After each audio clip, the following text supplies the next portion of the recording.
భూమిని అందరి సమస్తాన్ని సృజించిన దేవునికి సందేశాత్మక సమాధానాలు అందిస్తున్న ప్రసన్న గారికి నా వందనాలు. మొదటి పేతురు పత్రిక 3వ అధ్యాయం 7లో ఉన్నటువంటి సందర్భం ప్రశ్న: స్త్రీ శారీరకంగా బలహీనమైనదా, మానసికంగా బలహీనురాలా? మీరు మాత్రమే ఖచ్చితమైన వాక్య వివరణ ఇవ్వగలరని ఆశిస్తున్నానన్నయ్య. అడుగుతున్నవాడు పురుషుడు, మళ్ళా స్త్రీ కోసం. జనార్దన్, ఏమయ్యా నీ స్త్రీ కోసం ఎందుకు డౌట్ వస్తుంది? వయసు 27. ఏమండి? మనోడు ప్రశ్న ఏంటంటే మొదటి పేతురు పత్రిక 3వ అధ్యాయం 7వ వచనంలో చదువుదాం, అందులో ఏముందో. మొదటి పేతురు పత్రిక 3వ అధ్యాయం 7వ వచనం. అటువలే పురుషులారా, జీవమను కృపావరములో మీ భార్యలు మీతో పాలివారై ఉన్నారని ఎరిగి ఎక్కువ బలహీనమైన ఘటము అంటే కొండ ఎలా అంటే కాలితే బాగా గట్టిగా ఉంటుంది, కాలేదనుకోండి ఒక దెబ్బకి పగిలిపోతుంది. మృదంగం తెలుసు? మృదంగం కాదండి, ఘటం అంటారు. కొండ మీద వాయించిన ఎప్పుడని మీరు చూసారా? అది కూడా ఒక ఇన్స్ట్రుమెంట్. కొండ మీద కొడతారు కొంతమంది. అది ఎంత గట్టిగా కొడతారో తెలుసా అండి? కొండ మీద తబలా ఎలాగైతే వాయిస్తారో, మృదంగం ఎలాగైతే వాయిస్తారో, డోలక్ ఎలాగైతే కొడతారో, కొండ మీద కొడితే అంత గట్టి కొడతారంటే మంచి శబ్దం వస్తుంటుంది అందులోంచి. మరి అంత గట్టిగా కొడుతున్న కొండ ఎందుకు పగలట్లేదు? అది సరైన క్రమమైన పద్ధతిలో కాల్చబడింది. అంటే ఎంత బాగా కాలిస్తే మన్ను అంత గట్టిగా ఉంటుంది. సరిగ్గా కాల్చలేదనుకోండి, ఆ మన్ను బలహీనం అవుతుంది. బలహీనమైన ఘటం.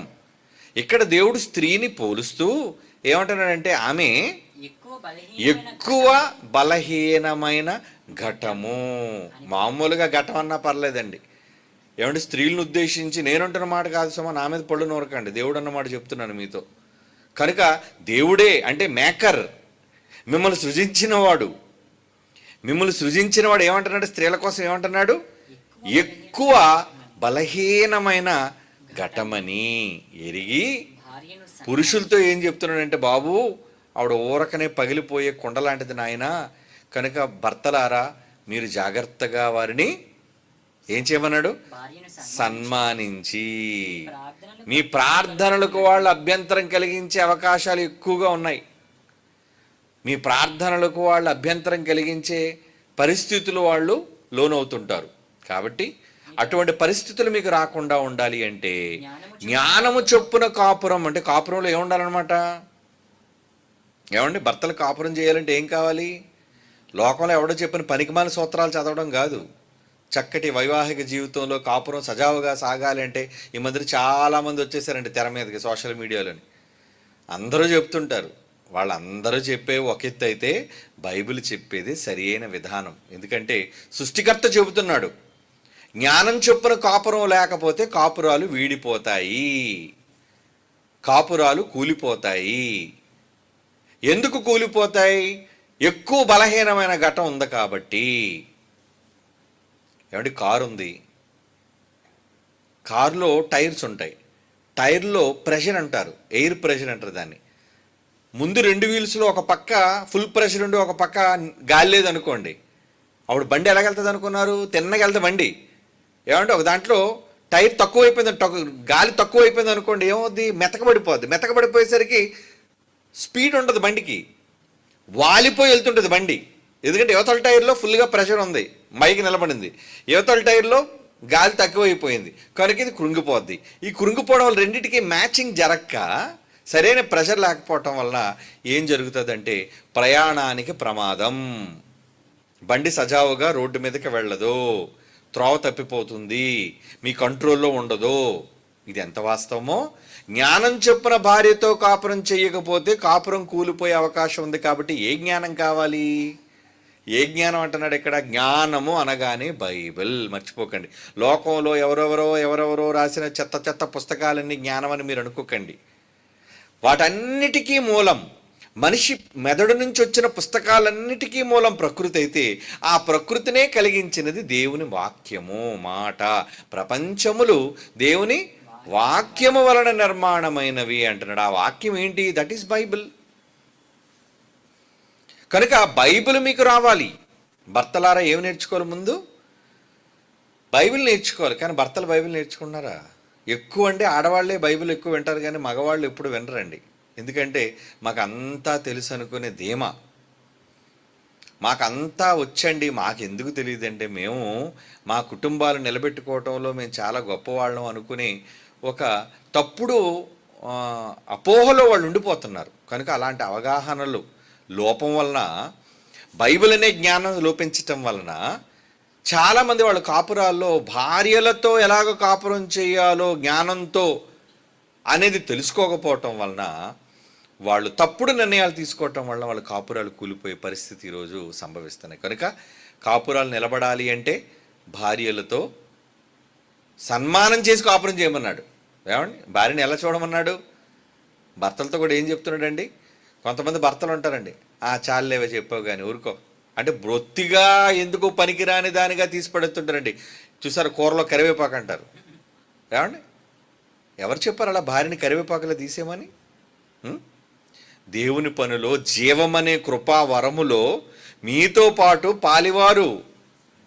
ఏమండి, ఒక బండికి 2 చక్రాలు ఎలాగైతే మూలమో, భర్త ఒక చక్రం అయితే భార్య కూడా ఇంకొక చక్రం. నాకు ఈ చక్రం అవసరం లేదండి, నేను ఒంటి చక్రంతో వెళ్ళిపోతాననేసి అంటే తప్పది. కనుక భర్తలు ఏం చేయమన్నాడు? భార్యని సన్మానం, అలాగే రోజుకి శాలువాలు తెచ్చి కప్పమని కదా అక్కడ ఉద్దేశం. సన్మానము అంటే ఏంటంటే, సన్మానం చేయమంటే ఇక్కడ ఏంటి ఉద్దేశం? పువ్వులు జలమని కూడా కాదు, అక్కడ రోజు దండయమని కూడా కాదు. అంటే ఆవిడకి ఇవ్వవలసిన ప్రాధాన్యత, ఇవ్వవలసిన గుర్తింపు. ఆడవాళ్ళు ఎప్పుడు ఎందుకు తేడా వస్తుంది అనేసి అంటే, వాళ్ళకి ఇవ్వవలసిన గుర్తింపు ఇవ్వకపోతే స్టార్ట్ అవుతాయండి. ఇదిగోండి నన్ను పట్టించుకోవటం లేదు, ఈ మధ్యన బొత్తిగా నా మీద ప్రేమ తగ్గిపోయింది, ఈ మధ్యన అస్సలు నాతో మాట్లాడడం మానేశారు, అసలు నేను ఒకదాన్ని ఇంట్లో ఉన్నాననే సంగతే మీరు మర్చిపోయారు. ఇవన్నీ సహజంగా భార్యల నుంచి వచ్చే భర్తల కంప్లైంట్లు. కనుక అప్పుడు భార్యలు ఇలాంటి మనస్సు కలవారు. ఎందుకంటే అసలు వాళ్ళలో నుంచి ఎందుకు అలాంటి మాటలు వస్తున్నాయంటే, వాళ్ళ మేకింగ్లోనే కొంత డిఫెక్ట్ ఉంది. ఏంటి ఆ డిఫెక్ట్? ఎక్కువ బలహీనమైన ఘటము అని దేవుడు అన్నాడు. నిర్మాణకుడు కాబట్టి ఆయన చెప్తున్నాడు, నాయన నేను డైరెక్ట్గా నేను చేశాను, కానీ ఈవిడ నీలో నుంచి పక్కకి తీశాను మళ్ళా. కాబట్టి అందులో ఏమైంది? బలహీనురాలుగా నేను చేశాను. బలహీనురాలుగా అంటే ఫిజికల్, అంటే బాడీ చెప్తున్నాడు సుమా, అక్కడ మానసికమైన మైండ్ కోసం చెప్పట్లేదు ఇక్కడ. ఆమె బాడీ. ఏమంటే పురుషుడు చేసే కష్టతరమైన పని అందరు స్త్రీలు చేయగలరా? చేయలేరు. ఎందుకంటే వాళ్ళ శరీరంలోని కండరాలు కావచ్చు, వాళ్ళ శరీరంలోని బోన్స్ స్ట్రెంత్ కావచ్చు. ఏమండి, పురుషునికున్న బలం, పురుషునికున్న శక్తి, అంటే యావరేజ్ చెప్తున్నాడు. అలాగని కండలు పెంచే వీరనారీమణులు లేరంటే, అందులో కూడా కండల పెంచే ఉన్నారు ఆడవాళ్ళు. అది అక్కడ దానికోసం నేను చెప్పట్లేదు. ఇక్కడ ఏంటంటే, పురుషుని శరీర నిర్మాణంలో స్త్రీ నిర్మాణంతో పోలిస్తే పురుషుడు స్ట్రాంగ్ బాడీ, స్త్రీ కొంచెం బాడీలో వీక్. ఏమండి, బాడీలో కొంచెం మానసికమైన, సరే బాడీని బట్టి కూడా మనసు ఉంటుంది కాబట్టి ముందు శరీరం అనేది కొంచెం బలహీనురాలు.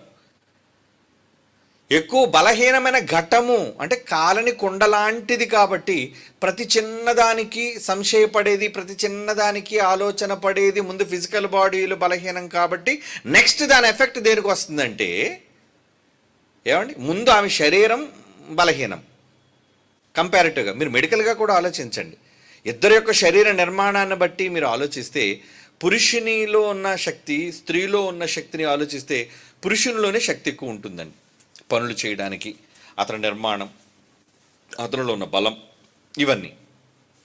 స్త్రీ దగ్గరకు వచ్చేసరికి ఆమె అతనికన్నా ఏమండి కొంచెం నిర్మాణంలో, అంటే పురుషుడు మోసే బరువులు, పురుషుడు చేసే పనులు, అంటే అంటే ఏమంటుంది దాన్ని, కఠినమైన పనులు, తట్టుకొని చేసే పనులు. ఎండలో పురుషుడు పొలంలో వెళ్ళి పని చేయమని పురుషుడికి అప్పచెప్పడారు. నాన్న నీ చెమట కార్చి నువ్వు పొలం దున్ని నువ్వు నీ ఆకలి తీర్చుకో అని పురుషుడికి చెప్పాడంటే, అన్నిటినీ తట్టుకొని బయట నువ్వు పని చేసే సామర్థ్యం నీకుంది. స్త్రీకా, ఆమె ఎండ తగిలితేనే తట్టుకోలేదు, కళ్ళు తిరిగిపోతాయి, కొంచెం బలహీనురాలు. కామె అనక ఇంటిలో ఉన్నాయి ఆమెని, నువ్వు బయటికి వెళ్ళి పని చేయి, ఇంటి పని ఆవిడకి అప్పచెప్పు, నువ్వు బయటికి వెళ్ళి నువ్వు పని చేసుకో. సో దీన్ని బట్టి దేవుడు చెప్పాడు. కాబట్టి ఫిజికల్ బాడీ ఎప్పుడైతే బలహీనమైందో ఫిజికల్ బాడీలో ఉన్న ఆలోచన విధానం కూడా దీనివల్ల ఎఫెక్ట్ అవుతుంటుంది కొంత. అంటే ప్రతిదానికి చురుకుగా రాలేకపోవటం, ప్రతిదాన్ని చురుగ్గా పాల్గొలేకపోవటం. ఏమండి, అది అలా ఎక్కడికి దారి తీసింది అంటే ప్రారంభానికి వెళితే ఏదైనా తోటలో అవ్వ చేసిన పొరపాటు ఏంటది? స్వనిర్ణయం, తొందరపాటుతనం, ప్రతిదాన్ని ఊరకనే నమ్మటం. ఏమండి, భర్త లేనప్పుడు ఎవరో వచ్చేదో చెప్పారు, చెప్పగానే నువ్వు ఎందుకు నమ్మేశావు? కనీసం నీ భర్తతో సంప్రదించాలి కదా, ఏమండి ఇలా ఎవరో వచ్చారు, కొన్నిటిని తిని తన భర్తకి ఇచ్చిందంటే ఏంటనమాట అక్కడ అర్థం. అంటే ఈవిడ అడ్వాన్స్ అయిపోయింది అన్ని విషయాల్లో, మాట్లాడేసింది ఈవిడే నిర్ణయాలు తీసేసుకుంది, తెంపేసి తెచ్చేసింది. కనుక ఈవిడ ఆ విషయాల్లో చొరవ తీసుకునేదిగా మారిపోయింది. ఎందుకంటే తొందరపాటు నిర్ణయాలు తీసుకునే ఒక ప్రవృత్తి ఆమె బాడీలో మనకు కనబడుతుంది. దేని బట్టి అనేసి అంటే ఫిజికల్ బాడీలో ఆమెకున్న బలహీనతను బట్టి స్ట్రాంగ్గా నిర్ణయాలు తీసుకోవడానికి అవకాశం లేకపోవడం వల్ల శరీరం ఎప్పుడైతే బలహీనమైందో ఆటోమేటిక్గా మైండ్ కూడా, ఈ రెండు కలిసే కదా ఉంటాయి. ఈ శరీరంలోనే మన ఆలోచన విధానం, బ్రెయిన్ అన్నీ ఉంటుంది కాబట్టి ఇంటర్లింక్ అయి ఉంటాయి. సో దీన్ని బట్టి ఆటోమేటిక్గా అది కూడా బలహీనమైనదిగా మారటం వల్ల తప్పుడు నిర్ణయం తీసుకుంది. దానివల్ల వ్యవస్థ అంతటికీ కూడా చాలా ఇబ్బంది కలిగించింది. అందుకే దేవుడు అంటాడు, మొదట ఆదాము మోసపరచబడలేదు కానీ స్త్రీ మోసపరచబడి అపరాధములో పడేను అంటున్నాడు. అంటే ఎవరి మీద ఎక్కువ నేరస్థాపన చేస్తున్నాడు? అమ్మ, నీ మీదే నేను నేరం మోపుతున్నాను, ఎందుకంటే నువ్వు కొంచెం తప్పు చేసావు ఆ విషయంలో. ఎలాంటి తప్పు చేసావు? తిమోతి పత్రికలో అంటాడండి, మొదటి తిమోతి పత్రిక 2వ అధ్యాయం 14 వచనం చూడండి. మొదటి తిమోతి పత్రిక 2వ అధ్యాయం 14 వచనం అండి. మరియు ఆదాము మోసపరచబడలేదు గాని స్త్రీ మోసపరచబడి అపరాధములో పడిన. అంటే ఇక్కడ కంపారిటివ్గా మగవాడు మోసపరచబడలేదు కానీ స్త్రీ మోసపరచబడింది. అంటే ఎక్కువగా మోసపోవటంలో ఆడవాళ్లే మోసపోతారు. అందుకే చూడండి, మగాళ్ళు ఎప్పుడు మోసగాళ్ళు, మాయగాళ్ళు. ఎక్కువగా మోసపోయాలి ఆడవాళ్ళు. నిజమండి. చాలామంది చూడండి, ఏమండి నేను మోసపోయానండి, అలాగని మగవాళ్ళు మోసపోరు అని నేను అంటం లేదు, కానీ తొందరగా మోసపోయేవాళ్ళు, తొందరగా ఎఫెక్ట్ అయ్యేవాళ్ళు. కనుక వాళ్ళు త్వరగా మోసపోయే పరిస్థితి వాళ్ళలో ఉంది. కాబట్టి దేవుడు ముందుగానే చెప్పాడు, ఆదాము మొదట మోసపరచబడలేదు కానీ స్త్రీ మోసపరచబడి అపరాధములో పడిపోయింది సొంత నిర్ణయం తీసుకోవటం వలన. కనుక బలహీనమైన ఘటముగా ఉంది. కాబట్టి ఇప్పుడు మనోడు ప్రశ్న ఏంటంటే, స్త్రీ శారీరకంగా బలహీనమైనదా, మానసికంగా బలహీనరాలు? అది ఇప్పుడు ఆయన ప్రశ్న. ఇక్కడ ఎందులో బలహీనురాలు? ఏమండి, నిజానికి బాడీలో కూడా బలం కావాలి, అలాగే మనస్సులో కూడా బలం కావాలి. అంటే రెండు బలంగా ఉండాలి. కొంతమందికి శరీరం చాలా బలంగా ఉంటుంది కానీ వాళ్ళ మైండ్ చాలా వీక్గా ఉంటుందండి. దానికి ఉదాహరణ ఎవరో తెలుసా అండి? సంసోన్ గారు. సంసోన్ బాడీ బిల్డరేనా? మహాబలాఢ్యుడు. మరి అంత బలాఢ్యుడు కూడా తన భార్య పెట్టే పోరు వలన ఏమవ్వాలనుకున్నాడు? చావాలనుకున్నాడట. ఇక నేను బ్రతకలేకపోతున్నాను, నేను చచ్చిపోదాం అంటే ఆత్మహత్య చేసుకుందాం అనుకున్నాడు. బలాఢ్యుడు కూడా దేనికోసం ఆత్మహత్య చేసుకుందాం అనుకున్నాడు? అంటే బాడీ బలంగా ఉంది కానీ బ్రెయిన్ వీక్గా ఉందన్నమాట ఆయనకి. కనుక ఇప్పుడు ఏం కావాలి? శరీరం ఎలాగైతే బలంగా ఉందో నీ లోపలున్న మనస్సు కూడా స్ట్రాంగ్గా ఉండాలి, బలంగా ఉండాలి. సంకల్ప బలం అంటారు చూసారా? అంటే లోపల ఏదని అనుకుంటే అనుకున్న దాన్ని సాధించినంత వరకు, నిలబడినంత వరకు తీసుకోవలసిన ధైర్యం, శ్రద్ధ, జాగ్రత్త, మనస్సు బలంగా ఉంటే ఆటోమేటిక్గా కొన్ని సందర్భాల్లో శరీరం కూడా బలంగా ఉంటుందండి. అంటే బ్రెయిన్ స్ట్రాంగ్గా ఉండాలి ఎప్పుడు కూడా. ఇక్కడ అవ్వ మీద దాడి జరిగింది ఎక్కడ జరిగింది బాగా చెప్పండి? స్త్రీ బాడీ మీద దాడి జరిగిందా? స్త్రీ బుద్ధి మీద దాడి జరిగిందా? అవ్వ దగ్గరికి సర్పం వచ్చి దేనిని టార్గెట్ చేసింది? బుద్ధిని టార్గెట్ చేసింది. బుద్ధి అంటే నీ ఆలోచన. ఏమంటే నిజంగా అది పెద్ద ఆకారంతో, వికృతమైన ఆకారంతో అవ్వ మీదకి వస్తే అవ్వ ఏం తట్టుకోగలదండి? కనుక ఫిజికల్గా ఏమీ డిఫెండ్ చేయలేదు. అపవాది వచ్చి ఫిజికల్గా అసాల్ట్ చేయలేదు, అంటే ఫిజికల్గా దాడి జరిపించలేదు. ఎవరి మీద?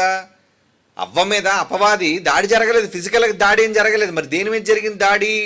మానసికమైన దాడి. ఏంటి ఆ దాడి? నిజమేనా ఇది?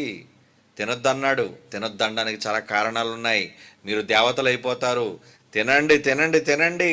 ఆ దేవుడు ఒక పెద్ద మోసగాడు, మిమ్మల్ని ఇప్పటివరకు మాయ చేసి భ్రమలో పెట్టాడు, అతని మాటలు నమ్మకండి. కనుక దేనికి తీసుకుంది? ఆ మాటలు ఎక్కడికి వెళ్ళాయి? ఆమె మనస్సులోకి వెళ్ళిపోయి. అంటే ఇప్పుడు మొట్టమొదటి ఆవిడ ఎక్కడ బలహీనం అయిపోయింది చెప్పండి? ఆల్రెడీ ఫిజికల్గా ఆదాము శరీరములో నుంచి వచ్చింది కాబట్టి శరీరం బలహీనంగా ఉంది ముందు. ఈ బలహీనంగా ఉన్న శరీరంలో ఏమండి మానసికమైన దాడి జరిగింది. అపవాది మానసికంగా దాడి చేసింది ఆలోచనతో. ఇంక ఈవిడ ఆలోచించడం ప్రారంభించింది. దానికి ఉదాహరణ మీకు చెప్తాను. ఎప్పుడు కూడా మాటలే నిర్ణయం అండి. మన మాటల చేత ఒకరిని బలపరచవచ్చు, మన మాటల చేత ఒకరిని బలహీనపరచవచ్చు. మోదవలసలో నేను చాలా పెద్ద ఐరన్ ఉందండి, అక్కడ చాలా పెద్దవి ఐరన్. సరే మగపిల్లల్ని పిలుద్దాం అంటే వాళ్ళందరూ చాలా పెద్ద పెద్ద పనుల్లో ఉన్నారు. సరే వాళ్ళు ఇప్పుడు పిలవటం ఎందుకు, వాళ్ళు పని డిస్టర్బెన్స్. వీళ్ళందరూ కూర్చొని ఊసులాడుతున్నారు అక్కడ, ఆడవాళ్ళందరూ కూడా. నేను అన్నానా, అమ్మ ఎందుకర్రా పిల్లలారా మీరు అంతా కూర్చున్నారు, లోన ఐరన్ మనం ఎత్తలేమండి, మా వల్ల కాదని చెప్పి కొంతమంది చెప్పేశారు నాకు. ఎవరర్రా మీతో అలాగన్నారు, ఎందుకు మీరు ఎత్తలేరు? అప్పుడు నేను ఒక మాట చెప్పాను, నిజంగా మీరు తలుచుకుంటే ఐరన్ అంతా బయటికి తీసుకేయగలరు. దానికి మగవాళ్ళే రావాలని మీరెందుకు అనుకుంటున్నారమ్మా? లేకండి ఒకసారి మీరు ప్రయత్నం చేయండి అన్నాను. అవును అన్నాను, లేదు స్త్రీలకు తెలుసు. అంతేనండి. నేను అని కొంచెం కాసేపు ఒక 10 నిమిషాలు దగ్గర ఉన్నాను, ఎలా పట్టుకోవాలి ఎలా తీసుకెళ్ళాలి చెప్పాను. అంతేనండి, చీమల్లాగా బయలుదేరిపోయారు. వీళ్ళకన్నా బరువైన పెద్ద పెద్ద ఐరన్ వాటన్నిటి తీసుకెళ్ళిపోయి మొత్తం మార్చేశారండి. మరి ముందేమనుకున్నారు వాళ్ళు? మా వల్ల కాదు, మేము చెయ్యలేము. దానికి మనం ఏం చేయాలి? మాట చేత బలాన్ని ఇవ్వాలి. ఎవరన్నారు మీరు చెయ్యలేరని? ఎవరన్నారు చెప్పండి? మీరు దేనికి తక్కువ? ఏమండి, అందులో బలంగా ఉన్న ఆడవాళ్ళు కూడా ఉన్నారండి. అంటే కొంచెం స్ట్రాంగ్గా ఉన్నవాళ్ళు ఉంటారు, దేహదారుఢ్యం కలిగిన వాళ్ళు ఉంటారు, అంటే కొంచెం బరువులు మోయగలరు. మరి ఏమంటారు దాన్ని, సన్నగా ఊపిరి లేని వాళ్ళు ఉన్నారంటే వాళ్ళు ఎత్తడం కష్టం. కానీ వాళ్ళు ఒక్కరికన్నా 10 మంది చేతులు వేశారనుకోండి, జరిగిపోతుంది ఏదైనా. ఎప్పుడైతే ఆ మాట చెప్పానో వాళ్ళు మానసికమైన బలం వచ్చేసింది, అయితే మనం చేయగలం అన్నమాట. అంటే నిరుత్సాహపరిచే వాళ్ళు కొంతమంది ఉంటారు. అంటే మన వల్ల కాదండి, రెస్ట్ తీసుకుంది, ఎందుకు ఈ బరువైన పనులు మనకని పనిని తప్పించుకునే పని దొంగలు కొంతమంది ఉంటారు, పనికి దొంగలు. వాళ్ళ చేత పని చేయించాలనుకున్నప్పుడు వాళ్ళతో చెప్పి పని చేయించేవాళ్ళు మరి కొంతమంది ఉంటారు. దానికి సిద్ధపడి వాళ్ళ యొక్క బలహీనతలు కూడా పక్కన పెట్టి పని చేసేవాళ్ళు కూడా ఉంటారు. ఇది నేను ఎందుకు ఉదాహరణగా చెప్పాను అంటే, మాట మనిషిని బలహీనపరచగలదు, మాట మనిషిని బలపరచగలదు. ఎందుకంటే అది మాటకున్న శక్తి. అది మాటకు పవర్ ఉందంటే ఉంది, ఎందుకు లేదు మాటకు పవర్? చాలామంది అనుకుంటారు ఆ మాటకి ఏముందండి పవర్, గాలిలో అనే మాటకి ఏముందండి పవరా? ఒక మాట అనగానే ఒక మనిషి ఎందుకు పరిగెత్తుకొని వెళ్ళి బోరుని ఏడుస్తున్నాడు? ఎవరైనా కొట్టారా? ఏమండి, ఎవరు కొట్టలేదు, దండించలేదు, కాలలేదు, మండలేదు. ఒక మాట విన్నారంతే బోరుని ఏడుస్తున్నారు బయటికి వెళ్ళి. ఎందుకు ఏడుస్తున్నారు? ఏదో మాట వాళ్ళని గాయపరిచింది అన్నమాట. అంతే కదండి, ఏదో మాట గాయం చేసింది. అంటే మాట గాయం చేస్తుందా? చేస్తుంది. మాట బలహీనపరుస్తుందా? పరుస్తుంది. మాట బలపరుస్తుందా? బలపరుస్తుంది ఖచ్చితంగా. కనుక కనిపించని ఎన్నో లక్షణాలు మాటకున్నాయి. కనుక ఆ మాట ఏదో కాదు, దేవుని మాట అయితే. ప్రతి మనిషిలో బలాన్ని నింపేది మాట. ఏమండి, ప్రతి మనిషిలోనూ బలాన్ని నింపగలిగేది మాట. మరి అలాంటప్పుడు ఆ మాటను, దేవుని మాటను మీరు ఎందుకు తీసుకొని బలపడలేరు? ఇక్కడ స్త్రీ పురుష భేదాలు లేవు. దేవుని పని చేయటంలో ఏమండి, స్త్రీలండి మేము చేయలేమండి, మా వల్ల కాదండి అని ఎందుకు అనుకోవాలి? దేవుని మాట ఒకవేళ మీరు నిజంగా నేర్చుకుంటే, దేవుని మాటను ఒకవేళ మీరు వింటే, దేవుని మాట ప్రకారంగా చేయాలి అనుకుంటే, బలహీనులైన వారు మాత్రం బలవంతులు కాలేరా? కాగలరు. బైబిల్లో ఎందరో స్త్రీలు బలహీనులుగా ఉండి బలపరచబడిన వాళ్ళు ఉన్నారు. కేవలం దేవుని మాట వల్ల వచ్చిన బలం. వాళ్ళలో న్యాయాధిపతులు ఉన్నారు.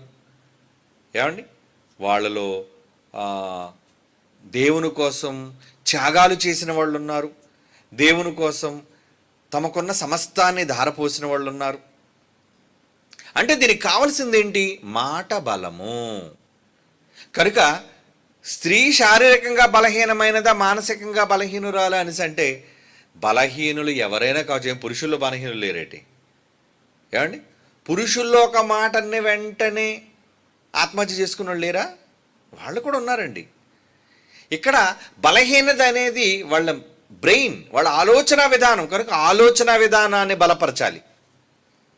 శరీరంలో ఉన్న ఆలోచనలను మనం కానీ బలంగా వాళ్ళని ఫోర్స్ చేయగలిగితే ఖచ్చితంగా బలహీనులు కూడా వాళ్ళు బలమైన కార్యక్రమాలు చేయగలరు, చేయించగలం వాళ్ళ చేత. వేమన గారు పద్యం చెప్పారు. ఏమండి, బలమైన పామును చీమలు చంపగలవా? చీమ ఎక్కడ, పాము ఎక్కడండి? ఏమండి, చీమకి పాముకి చాలా తేడా ఉంది.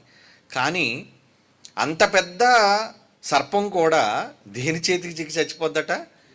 చలిచీమలు చేత చిక్కి చచ్చును సుమతి అని చెప్పాడు. అంటే చీమలు బలహీనమైన ప్రాణులే, కానీ వాటిలో ఒక సంకల్ప బలం ఉంటుంది. అంటే ఏంటి? రండి మనం అంతా వెళ్ళి చేద్దాం అని అంటే పావును కూడా చంపేయగలవు అవి. అంతవరకు ఎందుకండి? చీమలు చూడండి, వాటికంటే శరీరంలో బరువులో ఎక్కువైన వాటిని మొయ్యగలవట అవి. మరి మొయ్యగలవంటే మరి ఒకటా రెండా? అన్నీ కలిసి మోస్తాయి, అన్నీ కలిసి తీసుకెళ్తుంటాయి. అంటే పవర్ షేరింగ్ అంటారు దాన్ని. ఒక్కరే చేయడం అంటే కష్టం, 10 మంది చేరితే స్ప్లిట్ అవుద్దు పని, భారం తగ్గుతుంది, పని చేయగలరు. కనుక పని చేయగలరు అనే ముందు ఆ ఉత్సాహాన్ని వాళ్ళలో కలిగిస్తే ఎవరు కూడా బలహీనులు కారు. దేవుడు ఇక్కడ చెబుతుంది ఆమె బలహీనమైన ఘటమని ఎంచి, అంటే కొంచెం మానసికంగా, స్త్రీ శారీరకంగా బలహీనురాలు కాబట్టి ఆటోమేటిక్గా ఆమె మానసికంగా కూడా బలహీనంగా మారిపోతుంది. కనుక ఆమెను మీరేం చేయాలంటే సన్మానించి గౌరవించి మీ పనులకు అడ్డు రాకుండా ఉండటం కోసం జ్ఞానాన్ని ప్రయోగించండి. జ్ఞానం చొప్పున కాపురం చేస్తే ఆవిడ కూడా మీతో పాటు బలవంతురాలుగా మారుతుంది. అంటే ఆమెను బలవంతురాలుగా చేసుకో. భర్తలతో ఏం చెప్తున్నాడు? మీ భార్యలను మీతో పాటు బలవంతులుగా మీరు మార్చండి. అది ఎలా? జ్ఞానము చొప్పున, అంటే దేవుని మాటలు వాళ్ళకి చెప్పి. బలవంతులు అవుతారా? ఎందుకు అవరు? మాటలు చెబితే వాళ్ళు ఖచ్చితంగా ఏ మనిషి అయినా బలవంతుడు అవుతాడు. అంటే అతని మనస్సు బలవంతం, అంటే బలమైనది అవుతుంది. అలా బలమైన మనస్సు ఉంటే ఆటోమేటిక్గా శరీరంలోని లేని బలాన్ని కూడగట్టుకొని కూడా చేయగలిగిన పరిస్థితి ఉంటుంది. ఒక మగాడు భుజాన్న ఒక 25 కేజీల మూట తీసుకెళ్ళిపోవచ్చండి, తీసుకెళ్ళగలడు అతను ఉన్న బలాన్ని బట్టి. స్త్రీ అంటే అది కొంచెం కష్టం. అలాంటప్పుడు ఎదురు వచ్చారనుకోండి, ఏమంటే 12 కేజీలే కదా. 3 వచ్చారనుకోండి ఇంకా తగ్గిపోతుంది, 4 వచ్చారంటే ఇంకా తగ్గిపోతుంది. అలా భారాన్ని పంచుకోవటం వలన తేలిక అవుతుంది. పని చేయగలరంటే పని చేయగలరు. పని చేయించడానికి బలహీనులు అనుకుంటే ఎలా? ఒక్కడు చేసే పని ఇక్కడ కూడా ఒకటే చేయాలని అని అనుకోకూడదు కదా. పని జరగటం ముఖ్యం. ఆ పని జరిగించటం కోసం ఏం కావాలి? జ్ఞానాన్ని ఉపయోగించండి. జ్ఞానయుక్తంగా వాళ్ళతో మాట్లాడండి. జ్ఞానయుక్తంగా వాళ్ళ దేవుని పనిలో ముందుకు నడిపించండి. ఈరోజు దేవుని సంఘంలో పరిచారకురాండ్రుని దేవుడు పెట్టాడా? దేవుడు పెట్టాడా లేదా?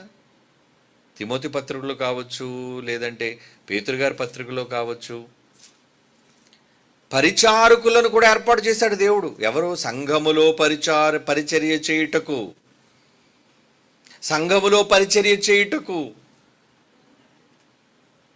ఏమండి, రోమపత్రిక చూడండి, 16వ అధ్యాయం 1వ వచనం. రోమపత్రిక 16వ అధ్యాయం 1వ వచనం.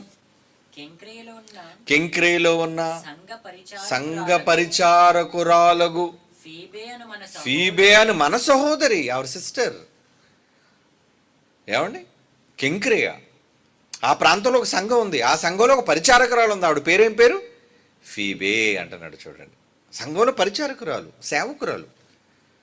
అలాగే పరిచారకురాండ్రగువారు, వాళ్ళకు కొన్ని నియమాలు కూడా దేవుడు పెట్టాడు. సంఘంలో పరిచారకురాండ్రైన వారు స్వస్థ బుద్ధి. తిమోతి రాస్తున్న 1వ పత్రిక 3వ అధ్యాయం 11వ వచనం చూడండి. అక్కడ స్త్రీల కోసం చెప్తున్నాడు. పరిచారకురాండ్రు, పరిచర్య చేయి స్త్రీలు అన్నాడు. అంతే, స్త్రీలు పరిచర్య చెయ్యండి. పరిచర్య ధర్మం. పరిచర్య అంటే పనులు. ఏంటా పనులు? దైవ సంబంధమైన పనులు.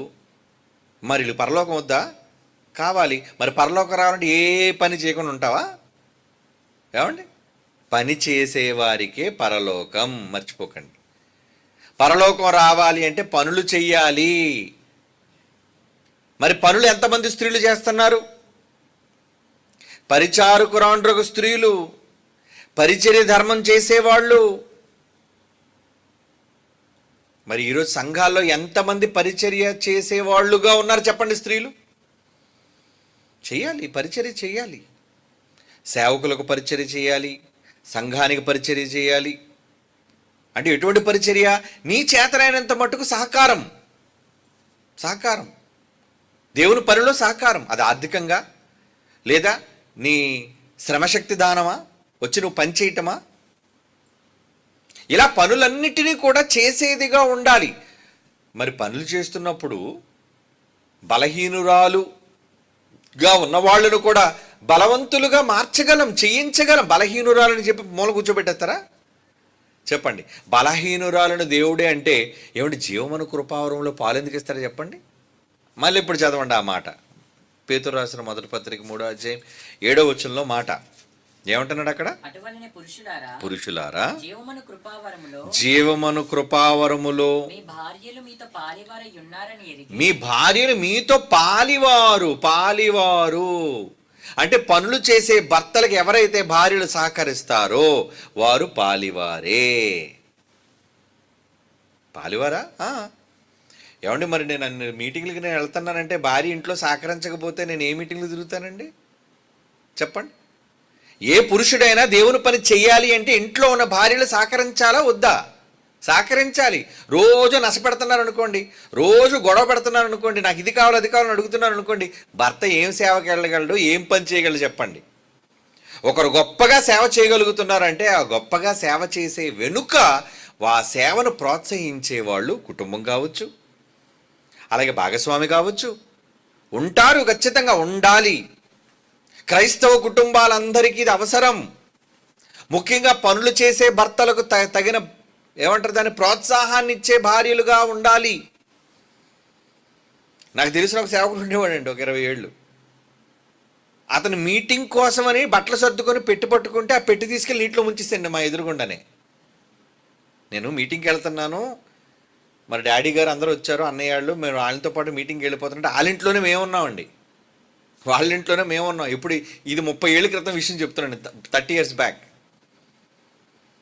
అంతేనండి. పాపం పెట్టి సరి చేసుకున్నాడు.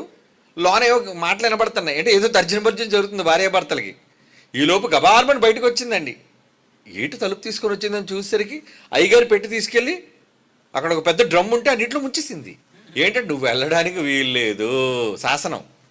ఎక్కడికి వెళ్ళిపోతావు? నన్ను వదిలేసి ఎక్కడికి వెళ్ళిపోతావు?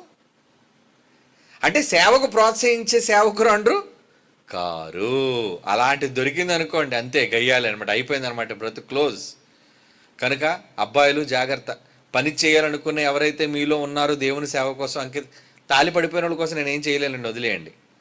పెళ్లి కాని వాళ్ళ కోసం ముందుగా చెప్తున్నాను, మీ ఎంపికలో కానీ ఎవరినైనా తేడాగా ఎంపిక చేసుకున్నారో, ముఖం అందంగా ఉందనో, లేదంటే ఏమండి ముందు చక్కగా నటిస్తున్నారనో, ఓవర్ యాక్టింగ్ ఉంటుంది కదండి కొంతవరకు.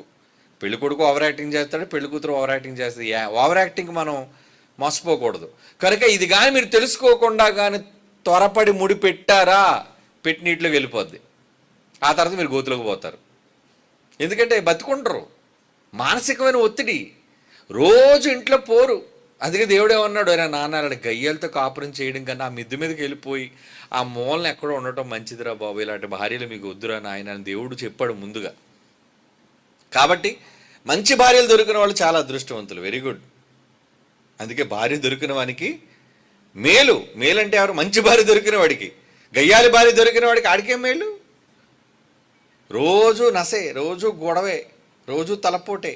అందుకే కొంతమంది ఎందుకురా బాబు ఇలాంటి భార్యలు వస్తారేమో చూసి కూడా పెళ్లి చేసుకోరు. నేనా పెళ్లి చేసుకోమంటే చేసుకుందాను ఉంది డాడీ, కానీ ఎలాంటి వాళ్ళు వచ్చేస్తారని భయంగా ఉంది డాడీ అని.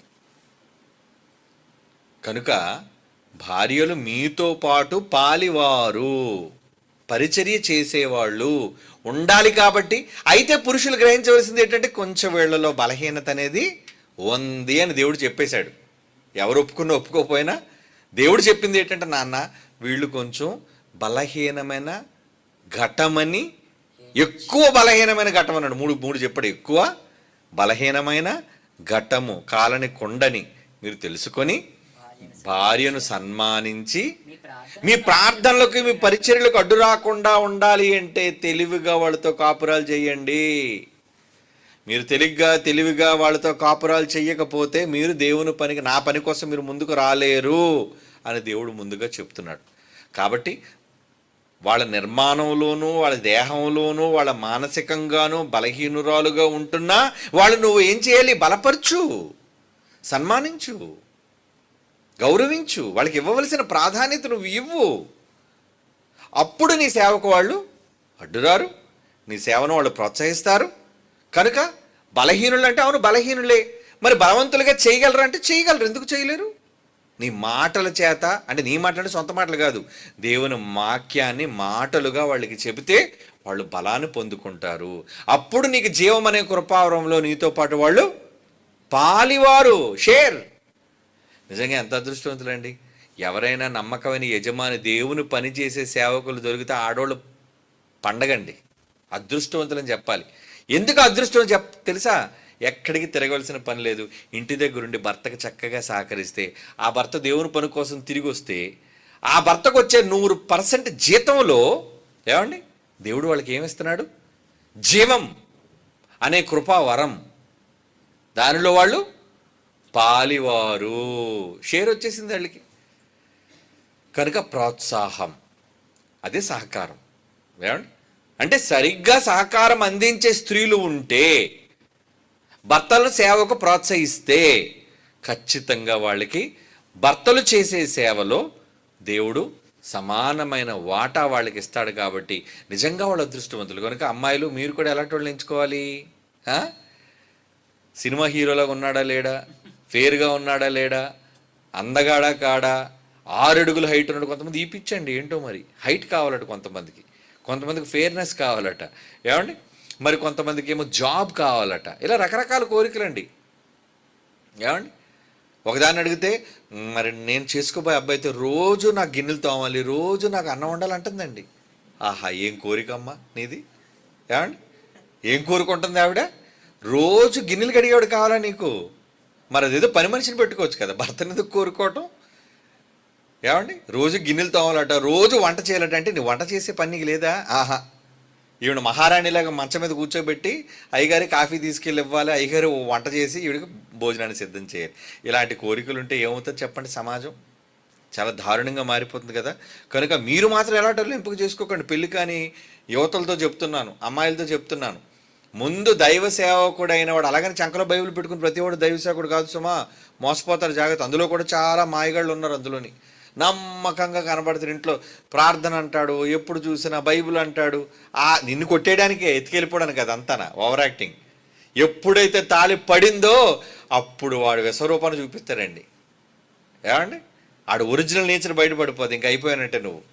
నువ్వు సరిగ్గా పులి నోట్లో జంకపిల్ల దొరికినట్లుగా దొరికిపోతావు. కనుక ఇలాంటి తప్పుడు నిర్ణయాలకు మీరు వెళ్ళిపోకుండా సేవ చేసే నమ్మకమైన వాళ్ళని వెతుక్కొని తొందర ఎందుకు? 5 సంవత్సరాలు 7 సంవత్సరాలు చూడు. పాపం యాకోబు గారు 7 years కొలువు చేశారటండి. ఎవరి కోసం? ప్రేమించిన రాహేలు కోసం. భర్త 7 సంవత్సరాలు ఎదురు చూడగా తప్పు లేనిది నువ్వు చేసుకోవాలనుకునే వ్యక్తి కోసం 7 సంవత్సరాలు కనిపెట్టలేవా? కనిపెడితే వాడిలోని అవలక్షణాలు ఏంటో కనబడతాయి. ఇలా చూడగానే అలా ప్రేమించావు అనుకో, అదే లవ్ ఎట్ ఫస్ట్ సైట్ అంటారు కదండి. చూడగానే ప్రేమించేస్తుంటారు. అసలు ఏం తెలుసు వాడి కోసం? వాడు మంచోడా చెడ్డోడా, వాడు గుణాలేంటి? ఏమండి ఫేస్ చూడగానే నువ్వు ఎలా ఇష్టపడిపోతావు? వాడు మైండ్ ఏమైనా రీడ్ చేసావు నువ్వు? తెలియదు కదా. అమ్మాయిలైనా అబ్బాయిలైనా ఇద్దరు అంతే, ఇలా ముఖం చూడగానే ప్రేమించారటండి. నిజానికి ఎంత కాలమైనా 7 సంవత్సరాలైనా అలాగ నీ కంటికి కనిపించకుండానే వెనకాతలే ఉండి చూస్తుండు, వాడిని గమనిస్తుండు. వీడు చర్చిలో ఎలాగున్నాడు, బయటికి వెళ్ళిన తర్వాత ఎలాగున్నాడు? ఏమండి వీడికి అమ్మాయిలు ఎవరైనా ఉన్నారా? వీడికి ఏమైనా గర్ల్ ఫ్రెండ్స్ ఉన్నారా? వీడికి ఎవరైనా ఏమండి చెడు అలవాట్లు ఉన్నాయా? వీడి తిరుగుళ్ళు ఉన్నాయా? వీడు 150 ఏమైనా బూతులు వస్తున్నాయా? వీడు ఏమైనా మాయలు ఏమైనా చేస్తున్నాడా? వీడు తెలిసిపోద్దండి. ఎందుకు తెలీదు? సహవాసం చేస్తే తెలియదండి, అట్లీస్ట్ గమనిస్తే తెలియదండి. కొన్ని రోజులు ఉంటే తెలిసిపోదు. ఎందుకంటే ఆ ఇంట్లో ఉన్నోళ్ళు అమ్మాయి కోసం ఆ ఇరుగు పొరుగులను అడిగితే చెప్పేస్తారు వాళ్ళు. ఏమంటే ఆ ఇంట్లో ఉన్నది అమ్మాయిలు ఉందండి బాబు ఒక మహాతల్లి, తెల్లవారు 7 గంటలకు వెళ్ళిపోద్దండి, రాత్రి 12 గంటలకు వస్తుంటుందండి. పోనీ వెళ్తే తప్పే ఉందండి. కాదండి బాబు, ఆ సందులో ఒకసారి కనబడుతుంటుంది, అక్కడ ఒకటి సినిమా థియేటర్లు కనబడుతుంటుంది, ఏమండి ఒక్కొక్క ప్లేస్లో ఒక్కొక్క దగ్గర కనబడుతుంటుంది ఆ మహాతల్లి. పోనీ ఒకరితో కాదు, పొద్దున ఒకరితో కనబడుతుంది, సాయంత్రం ఒకరితో. చాలా పెద్ద మంచి నేచర్ అనమాట. తెలిసిపోద్ది మనకి. ఎందుకంటే రోజు చూసేవాళ్ళు గమనించేస్తారు వాళ్ళని. ఎంతకాలం దాయగలవు నువ్వు? అలా ఎవరినైనా సరే పూర్తిగా గమనించి మంచి నిర్ణయం తీసుకొని మంచి ఎంపిక చేసుకోండి. చాలా కష్టం అండి. నాకు ఒకసారి అదే అనిపిస్తుంటుంది, ఇంకొక 10 ఏళ్ళు, ఇప్పుడు కూడా దారుణంగా ఉందాలండి, ఒక 10-15 సంవత్సరాలు లేదా 20 ఏళ్ళు తర్వాత ఒక మంచి స్వచ్ఛమైన అబ్బాయికి ఒక స్వచ్ఛమైన అమ్మాయి దొరకడం చాలా కష్టం అండి. చాలా కష్టం. లోకంలో ఉన్న అన్ని ఉద్యోగాలు ఉండొచ్చు, లేదంటే ఏవేవో అర్హతలు ఉండొచ్చు, ఈ అర్హతలన్నీ ఉంటాయి, కానీ ప్యూరిటీ, మంచితనం, ఏమండి అలాగే శీలం, అంటే మంచి గుణగణాలు కలిగిన అమ్మాయి, మంచి గుణాలు కలిగిన అబ్బాయి భవిష్యత్తులో దొరకడం చాలా కష్టతరం అయిపోద్దండి. ఎందుకంటే సమాజం చాలా దారుణంగా, చాలా ఓవర్ స్పీడ్లో వెళ్ళిపోతుంది. ఎలా పడితే అలా మారిపోతుంది సమాజం. అలాంటప్పుడు చాలా జాగ్రత్తగా ఎంపిక అనేది చేసుకోవాలి. కనుక నాన్న, ఎందుకు వీక్ వాళ్ళని ఎలా బలంగా నువ్వు మార్చుకోవాలి అనేది దేవుడు చెప్పాడు. కనుక ఒకవేళ నీకు పెళ్ళైందో లేదో నాకు తెలియదు, కానీ ఒకవేళ పెళ్లి చేసుకోవాలనుకుంటే మాత్రం వాళ్ళ బలహీనులు అని మీరు అనుకోవద్దు. అలాగైతే దేవుడు బలహీనమైన అమ్మాయిని చేసి ఇచ్చాడా చెప్పండి? అవ్వను దేవుడు చేశాడంటే ఆదాముకు తగనిదనా చెప్పండి మీరు? అంటే బలహీనంగా మరి చేశాడు కదండి, బలహీనమైన ఘట్టం అనేసి అంటే సరిపోద్దండి. అలా అయితేనే మ్యాచింగ్. ఈడు జోడు, మీరు చూసి ఈడు జోడు కాదు, దేవుడు చూసి ఈడు జోడు ఉంటుంది. ఆ ఈడు జోడు ఏంటి? మ్యాచ్ చేశాడు ఇద్దరికి. నాయన నువ్వు ఇలా ఉండాలి, అమ్మ నువ్వు ఇలా ఉండాలి, నాయన నువ్వు ఇలా కంట్రోల్ చేసుకుని భార్యని, ఈ విషయాలన్నీ దేవుడు చెప్పాడు. కాబట్టి ఆ విధానంలో నువ్వు ఒకవేళ అనుకుంటే ఎవరు బలహీనులు కారు. ఏమండి, బలహీనత అనేది అందరికీ మానసికంగా ఉండేది, కానీ అందరి మనస్సులను బలపరిచే బలీయమైన దేవుని మాట వింటే ఎంత బలహీనురాలైనా బలవంతురాలు అవుతుంది. ఎంత బలహీనుడైనా బలవంతుడుగా మారగలడు. జ్ఞానం చొప్పున కాపురం అని అన్నాడు. ఓకేనా? God bless you.